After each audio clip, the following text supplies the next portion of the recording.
How would you characterize the increased CR risk, if any, of starting HRT 20 years after menopause? Are the benefits still available for the next 20 years worth the risk? For background, my LP little a is 7 and CAC is 55. And before we answer this question, for folks who don't know, everyone knows that Dr. Vadi is a heart surgeon. What some of you don't know is that Lisa Simmons here, a nurse practitioner, has a background in all things hormone related, especially for menopausal and perimenopausal women. So, what are both your thoughts on Linda's question? I'll let Lisa go first, and then I'll jump in afterwards.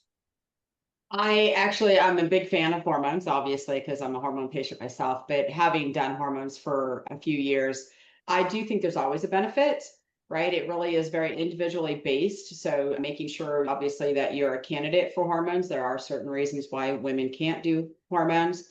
But finding a provider that is going to listen to you and really listen to any symptoms. Because a lot of times, if you've ever seen women, unfortunately, when we hit menopause, even perimenopause, a lot of mainstream medicine will just tell you, you know what, you got this. It's going to pass eventually. You can just tough it out.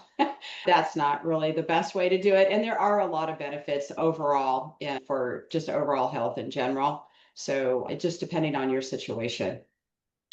Yeah, I would echo that. I think it's now been clearly demonstrated the cardiac specific benefits of bioidentical hormone replacement therapy.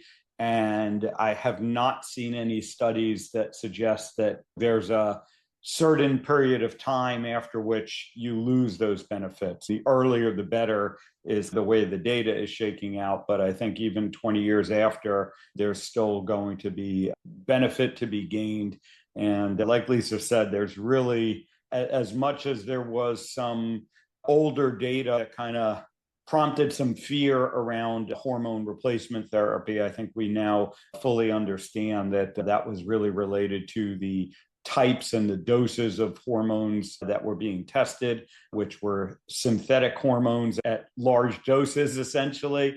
And I think responsibly done bioidentical HRT seems to have very little downside. So I would say no reason not to start it, even if you might be 20 years beyond menopause.